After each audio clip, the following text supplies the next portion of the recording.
Hello. Hello. Welcome to Wild Wiles Sports. I'm Elaine Wiles. I'm Roxanne Wiles. And we're bringing you some updates about the Sweet 16 today. On Wild Wiles Sports. We're happy to be here. This is an in-person. We're very Yes, it's a excited little about different. this. One screen, not two screens. Yeah, we hit the slopes today a little bit. Mm-hmm. And then, of course, we had to get in here and catch all these amazing games today. Mm-hmm. Holy cow. Where do we start? Do we start with last night a little bit? Yeah. So the Sweet 16 was yesterday and today, and we watched the games last night. Mm-hmm. I just feel so blessed because it was just amazing game after amazing game after amazing game. It really was, and what we got to see at night when we started the evening shift of games, we got to see a really amazing outfit from LSU's coach Kim Mulkey. That got the group text going. Yeah. Lots of folks doing some speculation. We did find out who that uniform was first worn by. Mm-hmm. If you know anything about Kim Mulkey, and I'm sure you do since you're watching our pod, you know that she is very stylish, right? Mm-hmm. And sometimes she wears a lot of fun outfits, sort of.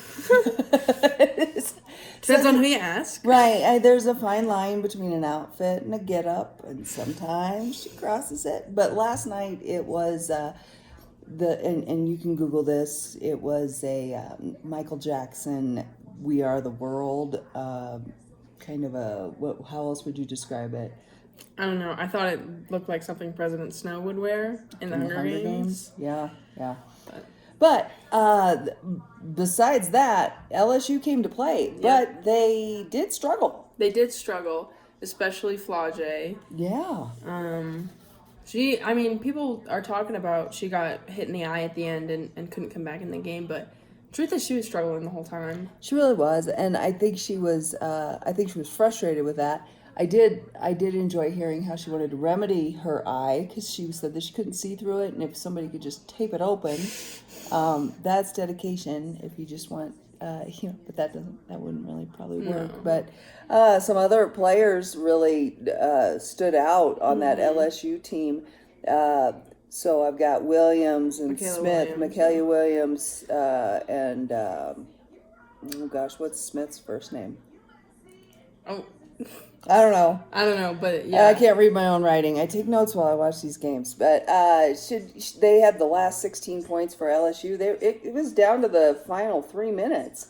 Or excuse me, no, they were down 3 in the final 2 minutes of that game.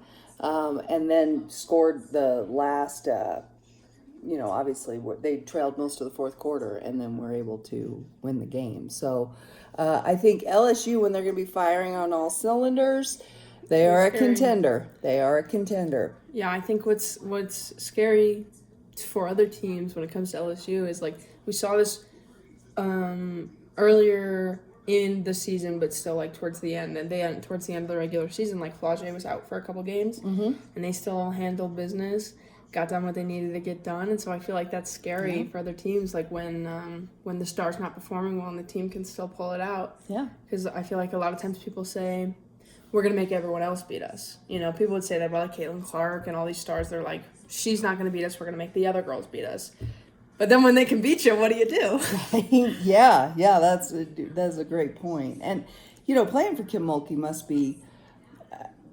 must take a certain kind of fortitude. That maybe is what brings that out of these women when they play. They're able to rise to any occasion because they are playing for Kim Mulkey.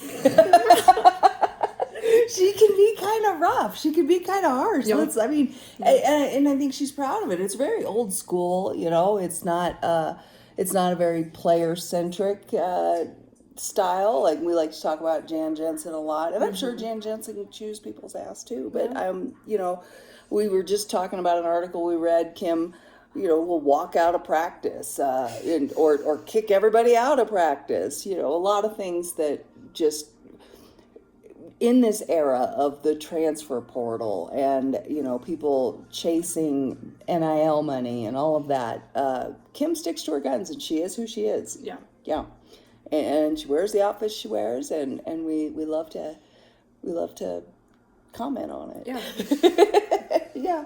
Yeah. Okay. So what else we got? There was a lot. It's so much. We have a short podcast and we have a short amount of time because we got to start watching the next game. How about UCLA's dominance of Ole Miss? Business. They did. I knew they would. I have them going all the way. Oh, Kiki Rice. God. I love Kiki Rice. I love Kiki Rice. I think she's an underrated player. She's shooting over 60% from 3 in the tournament. But yeah, it was my favorite thing. That's amazing. It's very good. You shoot 60% in the paint, and you're doing good. Yeah.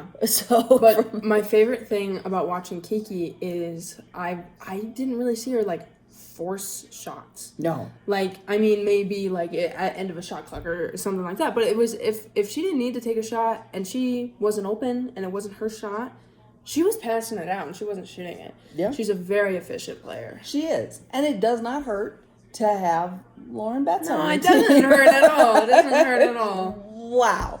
Okay, Ole Miss had no answer for No. her. I think she didn't miss a shot in the first quarter, and I don't know if she missed a shot in the second quarter. I don't remember exactly, but I mean, she is athletic and 6'7", has great hands, has great feet, which I learned that she did some hip hop dancing. That's what she attributes her good footwork to, is hip hop dancing. But we had ideas. We really felt like we were Ole talking Miss, to the TV and they weren't listening to us. Exactly.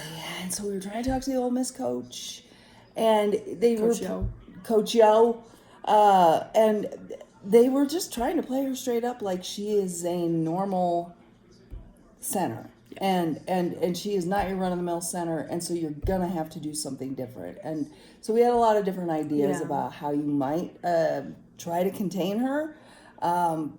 First of all, you can't let her get the ball. No. And it was too Once easy she has the ball, it's done. Yeah, forget it. And so it was way too easy for that entry pass. We talked about the need to, you got to front her somehow. You have to front her. But of course, there's the law. But that's what the help's for. You got to have backside help.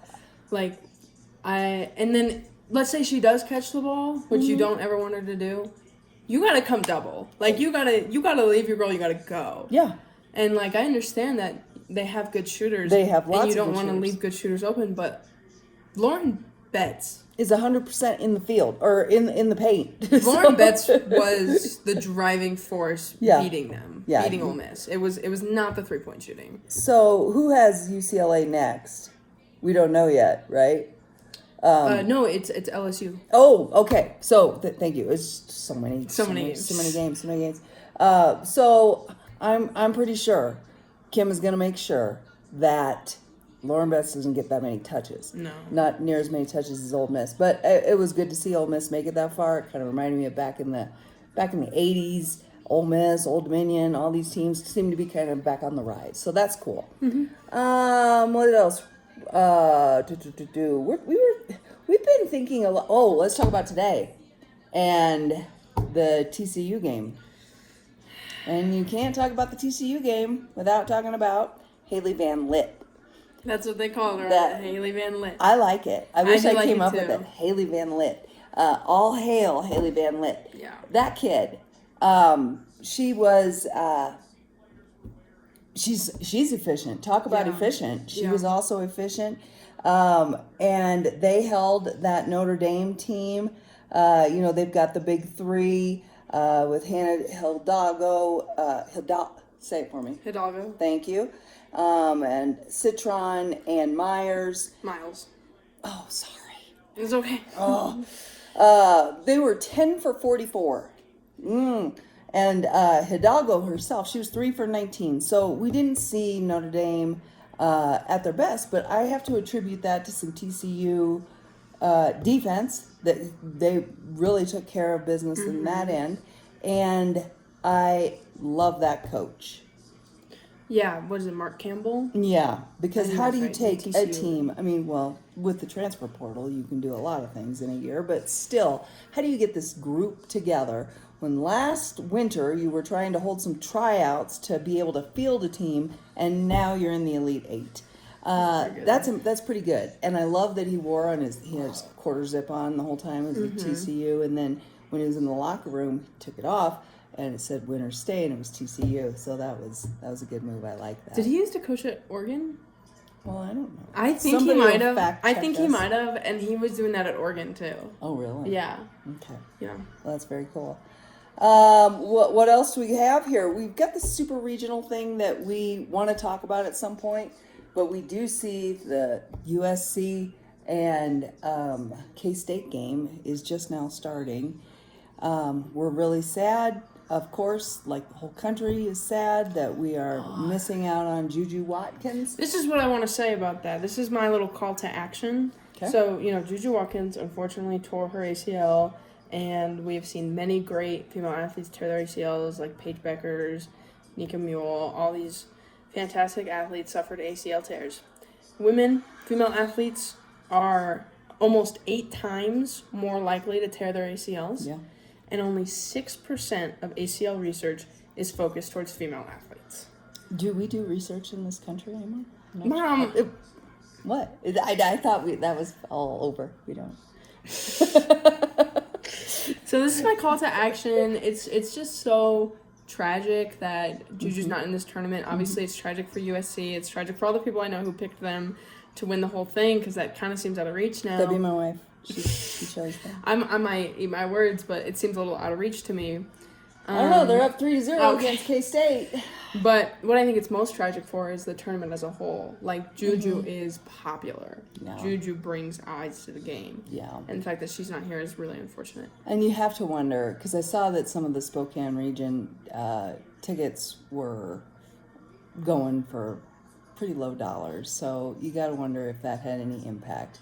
Which, that's the whole point of these super regionals, is to bring all these teams together and try to make, it's a revenue thing, but I'm not sure I don't know if it's working for everyone. When you start thinking about the travel implications for, like, let's say a team like UConn, who we just saw Paige Beckers go completely off. Yeah. And, you think about a team like UConn, who, if they make it to the Final Four, they're going to leave Spokane, Birmingham. Wait, where were they? I think they're in Birmingham. They're in Birmingham. Sorry, it's all running together.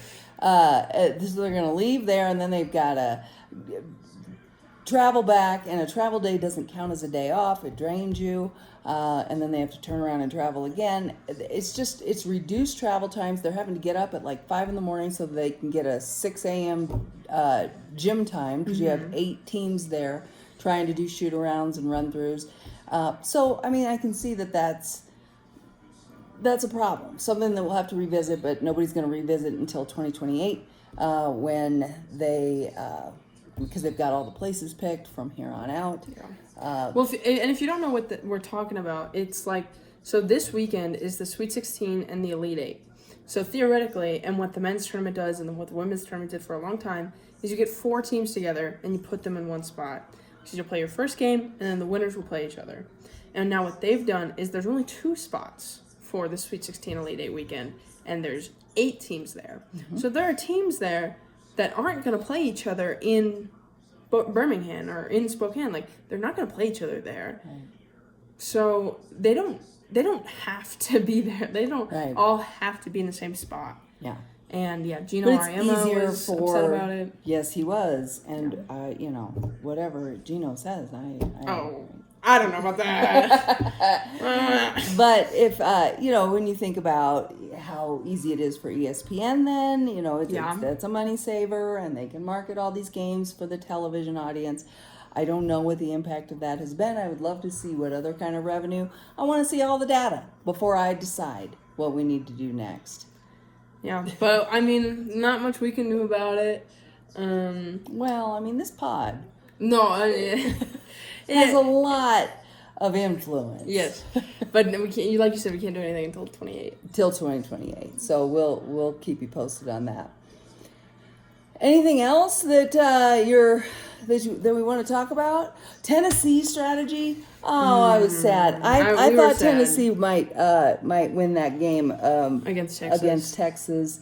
and they play that. If you're not familiar, they play that platoon style where it's 5 in, 5 out. By the third quarter, at one point they had 61 substitutions Compared to like 8. For Texas. And so if that was the third quarter, I mean, I never heard another stat about it, but you would have to imagine they did it again. So probably had 80 by the end of the game.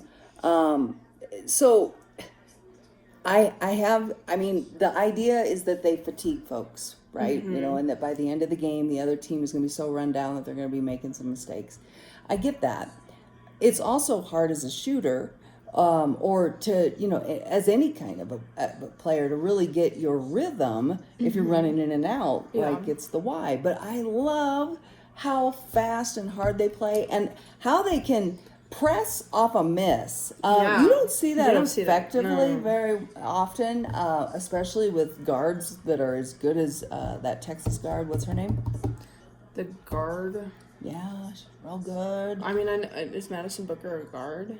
Yeah, but that's not what I'm thinking of. Then I don't know. Well, shoot. See, we usually have computers and stuff. This is different. You have one device. So anyway, but it's effective against.